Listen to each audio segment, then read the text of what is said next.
नमस्कार, राजस्थान समाचार में आपका स्वागत है। पेश है राजस्थान की खास खबरें। राजस्थान के 23 जिलों में जल जीवन मिशन के कार्यों को मिलेगी गति। जल जीवन मिशन के कार्यों को गति प्रदान करने के लिए 23 जिलों के 46 पंचायत समितियों के 507 गांवों में 181 कार्यदेश जारी करने के लिए 658.12 करोड़ रुपए स्वीकृत किए गए हैं। इसमें न केवल प्रदेश में जल जीवन मिशन के कार्यों को गति मिलेगी, बल्कि इन जिलों के 1.12 लाख घरों में घरेलू जल कनेक्शन उपलब्ध करवाकर लाभान्वित किया जाएगा। सीएम भजन लाल शर्मा ने बताया कि जल जीवन मिशन योजना केंद्र सरकार की एक महत्वाकांक्षी योजना है, लेकिन पूर्ववर्ती सरकार ने इस योजना को गंभीरता से नहीं लिया, जिसकी वजह से निर्धारित समय अवधि में काम पूरे नहीं हो सके। अब राज्य सरकार हर घर नल से जल पहुंचाने के लिए दृढ़ संकल्पित है। योजना को गति देने के लिए 658.12 करोड़ रुपए स्वीकृत किए गए हैं।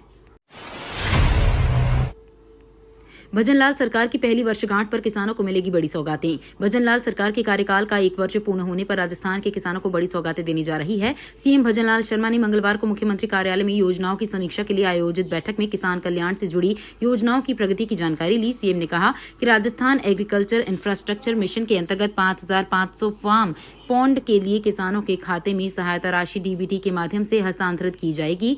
2,000 किलोमीटर पाइपलाइन, 5,000 किसानों को तारबंदी के लिए सहायता प्रदान किया जाएगा। नहरी क्षेत्र में 500 डिग्गियों, 1,000 किसानों को कृषि उपकरण सहायता और 2,000 वर्मी कंपोस्ट इकाइयों के लिए अनुदान सहायता प्रदान करेगी। 3,000 किसानों को गोवंश से जैविक खाद्य उत्पादन के लिए सहायता उपलब्ध करवाई जाएगी। मुख्यमंत्री किसान सम्मान निधि की दूसरी किस्त भी किसानों को जारी की जाएगी। मदन दिलावर ने कांग्रेस को बताया नेत्रहीनों का समूह। विधानसभा उपचुनाव के मतदान की तिथि नजदीक आने के साथ ही प्रमुख राजनीतिक दलों के प्रत्याशियों का प्रचार अभियान परवान चढ़ने लगा है। चुनावी रण में अब भाजपा कांग्रेस के स्टार प्रचारक भी उतर गए हैं। कांग्रेस नेता सचिन पायलट के बाद मंगलवार को भाजपा के लिए शिक्षा मंत्री मदन दिलावर दौसा की चुनावी रण में उतरे। इस दौरान मदन दिलावर ने सचिन पायलट के आरोप पर पलटवार करते हुए कांग्रेस पार्टी को नेत्रहीनों का समूह बताया। माना जा रहा है कि मंत्री के बयान पर सियासत गर्मा सकती है। दौसा में भाजपा प्रत्याशी जगमोहन मीणा के समर्थन में चुनाव प्रचार करने पहुंचे शिक्षा मंत्री मदन दिलावर ने कहा कि कांग्रेस से बड़ी झूठी पार्टी वर्ल्ड में कोई नहीं है। ऐसा लगता है कि कांग्रेस नेत्रहीनों का समूह हो गई है, इसलिए दिखाई नहीं दे रहा है। अब 3 रुपए प्रति लीटर सस्ता मिल रहा पेट्रोल। भारत में पेट्रोल डीजल की कीमतें कम होने का इंतजार कर रहे लोगों के लिए एक अच्छी खबर है। जीओबीपी नामक निजी कंपनी ने अपने पेट्रोल पंप पर हैप्पी आवर्स स्कीम शुरू किया है, जिसमें दोपहर के समय पेट्रोल 3 रुपए सस्ता मिल रहा है। यानी जहां बूंदी में पेट्रोल की कीमत 104.94 रुपए प्रति लीटर है, वहीं हैप्पी आवर्स में आपको 101.94 रुपए प्रति लीटर में मिलेगा। ये ऑफर देश भर में कंपनी के सभी पेट्रोल पंप पर लागू है। राजस्थान में 23,000 खाने हो जाएंगी बंद। राजस्थान की 35,000 खानों में से करीब 23,000 खाने 3 दिन बाद बंद हो जाएंगी। इससे करीब 15 लाख लोगों के सामने रोजगार का संकट खड़ा हो जाएगा। एनजीटी ने लगभग 23,000 खानों को 7 नवंबर 2024 तक राज्य स्तरीय पर्यावरण कमेटी से अनापत्ति प्रमाण पत्र लेने के निर्देश दिए थे, लेकिन खान विभाग 12,000 खान संचालकों के ही एनओसी के लिए आवेदन कर सका। इनमें से भी लगभग 1,000 खानों को ही एनओसी जारी हो सके हैं। अब राज्य स्तरीय पर्यावरण समिति की कार्यकाल भी अक्टूबर में खत्म हो चुका है। इससे एनओसी जारी होने की प्रक्रिया थम गई है। प्रदेश सरकार ने नई समिति गठन के लिए केंद्रीय पर्यावरण मंत्रालय को प्रस्ताव भी भेज दिया है, लेकिन केंद्र की ओर से अधिसूचना जारी नहीं होने की वजह से खान संचालकों के सामने खाने बंद होने का खतरा बढ़ गया है। सीएम भजनलाल ने दुग्ध उत्पादकों को दिया बड़ा तोहफा। सरकार की ओर से मुख्यमंत्री दुग्ध उत्पादक संबल योजना के तहत 5 रुपए प्रति लीटर दूध पर अतिरिक्त भुगतान किया जाता है। मुख्यमंत्री भजनलाल शर्मा के निर्देशों पर वित्त विभाग से राशि मिलने के बाद दीपावली से ठीक पहले आरसीडीएफ ने दुग्ध उत्पादकों को 183.22 करोड़ रुपए का भुगतान करके तोहफा दिया है। इससे राज्य भर में 3.25 लाख से अधिक दुग्ध उत्पादक लाभान्वित हुए हैं। इतना ही नहीं, फेडरेशन से संबंध अलग अलग जिला दुग्ध संघों की दुग्ध समितियों द्वारा राज्य भर के दुग्ध उत्पादकों को दीपावली से पूर्व 20 करोड़ रुपए से अधिक का लाभांश अलग से वितरित किया गया है। राजस्थान में लिव इन रिलेशन पर नकेल की तैयारी। राजस्थान में धर्मांतरण के खिलाफ सख्त कानून बनने जा रहा है, जिसमें लिव इन रिलेशनशिप को लेकर भी नियम बनाए जा सकते हैं। राजस्थान सरकार भी उत्तराखंड की तरह धर्मांतरण विरोधी कानून में सख्त नियम बनाने की तैयारी में है, जिसमें पुराने बिल के भी नियम शामिल किए गए जाएंगे। साथ ही लिव इन रिलेशन में रहने वालों को रजिस्ट्रेशन करवानी जरूरी नियम बनाया जा सकता है।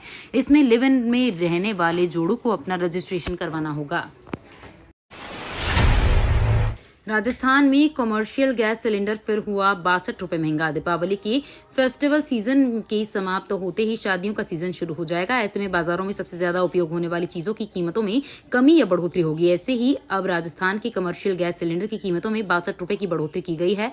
अब कमर्शियल गैस सिलेंडर बाजारों में 1,829.50 रुपए का मिलेगा, जिसकी पहले कीमत 1,767.50 थी। वंदे भारत ट्रेन के बाद अब राजस्थान में जल्द दौड़ेंगी अमृत भारत ट्रेन। रेलवे द्वारा लगातार नई ट्रेनों का संचालन किया जा रहा है, जिसमें राजस्थान को भी समय समय पर नई ट्रेनें मिलती रही हैं। इसी क्रम में इस साल के अंत तक राजस्थान में पहली अमृत भारत ट्रेन का संचालन शुरू होने वाला है। वंदे भारत ट्रेन के बाद रेलवे अब अमृत भारत ट्रेन के संचालन की प्रक्रिया में जुटा है। रेलवे बोर्ड के अधिकारियों के अनुसार अमृत भारत ट्रेन को पहले चरण में 26 रूटों पर चलाने की योजना बनाई जा रही है। राजस्थान में जोधपुर से गोरखपुर और अजमेर से रांची के बीच इसका संचालन करने की योजनाएं हैं। इसके लिए मार्ग की उपलब्धता और शेड्यूल को लेकर निगरानी की जा रही है। अमृत भारत ट्रेन को प्रधानमंत्री नरेंद्र मोदी हरी झंडी दिखाकर रवाना कर सकते हैं। अब जापान में सरकारी नौकरी कर सकेंगे भारतीय। पूरी दुनिया में भारतीयों ने अपनी काबिलियत का लोहा मनवाया है। विदेशों में भी सबको पता है कि भारतीय अपनी मेहनत और लगन के लिए जाने जाते हैं। खासकर भारत के नर्सिंग सेक्टर की तारीफ पूरी दुनिया में की जाती है। अब राजस्थान के नर्सिंग कर्मियों के लिए जापान में नौकरी के अवसर पैदा हुए हैं। जापानी हॉस्पिटल एंड केयर होम्स ने राज्य सरकार से जापान में काम करने के लिए राजस्थान के नर्सिंग कर्मियों की डिमांड की है, जिसके बाद राज्य सरकार ने सरकारी क्षेत्र और प्राइवेट क्षेत्र में सेवारत नर्सिंग ग्रेजुएट के आवेदन मांगे हैं। बदलने वाला है पिंक शहर, मिलेगा जयपुर का नया लुक।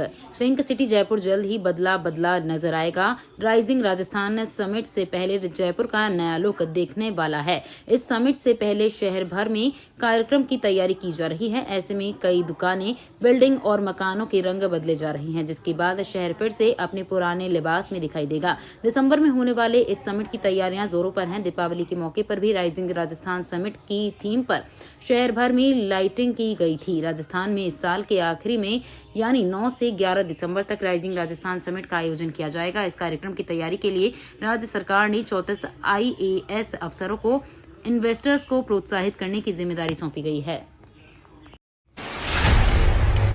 जयपुर के ढाबों में बने पनीर आपको बना सकता है बीमार। 190 से 200 रुपए किलो की कीमत में जयपुर के ढाबों में सप्लाई होने वाले पनीर खाने वालों को बीमार बना सकता है, क्योंकि फूड सेफ्टी डिपार्टमेंट की क्वालिटी टेस्टिंग में इसे फेल पाया गया है। दरअसल राजस्थान में सरकार द्वारा चलाए जा रहे शुद्ध आहार मिलावट पर वार अभियान के तहत मंगलवार को आयुक्त में प्राप्त शिकायत के बाद 2 जगहों पर छापेमारी की गई। इन दोनों जगहों से 1100 किलो मिलावट पनीर जब्त किए गए, जिसे अधिकारियों की मौजूदगी में जमीन में गड्ढा खोदकर दफनाया गया।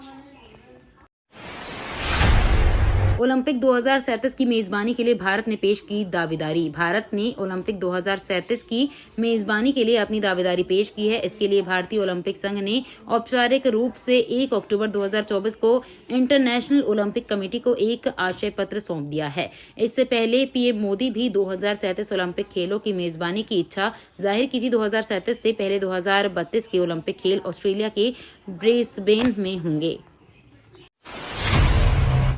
चुनाव आयोग ने 17 सरकारी कर्मचारियों पर की कार्रवाई। राजस्थान में उपचुनाव के प्रचार के लिए राजनीतिक दल लगातार रैलियां और जनसभाएं कर रहे हैं। चुनाव प्रचार के बीच उदयपुर की सनलुम्बर विधानसभा सीट पर निर्वाचन अधिकारी ने 17 सरकारी कर्मचारियों के खिलाफ बड़ी कार्रवाई की है। रिटर्निंग अधिकारी ने उपचुनाव में पार्टी विशेष का प्रचार करने के लिए राज्य सरकार के 17 कर्मचारियों को APO कर दिया। ये सभी सरकारी स्कूल में शिक्षक के पद पर तैनात थे। 9 और 10 नवंबर को कोटा से पटना के बीच चलेंगी स्पेशल ट्रेन। छठ मनाने के लिए बिहार जाने वाले यात्रियों की बढ़ती संख्या को देखते हुए रेलवे ने कोटा से पटना के बीच स्पेशल ट्रेन शुरू करने की मंजूरी दे दी है। ये ट्रेन 9 नवंबर को पटना से कोटा पहुंचेंगी और 10 नवंबर को कोटा से वापस पटना के लिए रवाना होंगी। वरिष्ठ मंडल वाणिज्य प्रबंधक रोहित मालवीय ने बताया कि ट्रेन ऑन डिमांड के तहत इस पूजा स्पेशल ट्रेन को चलाया जा रहा है। गाड़ी संख्या 03219/03220 नवंबर को पटना से कोटा आएगी और 10 नवंबर को कोटा से पटना रवाना होगी।